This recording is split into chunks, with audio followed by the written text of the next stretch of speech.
tingnan natin guys kung magkano na yung points natin. I-claim ko rin yung pre-drinks ko. Yan sa reward. Yan, 5 wins per gallon. Naka 119 tayo. Tapos may pre-drinks pa. Slide natin yung card.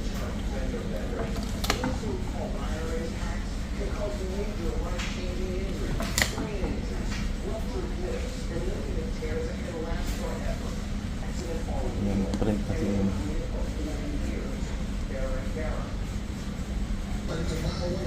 Ito na yung print out.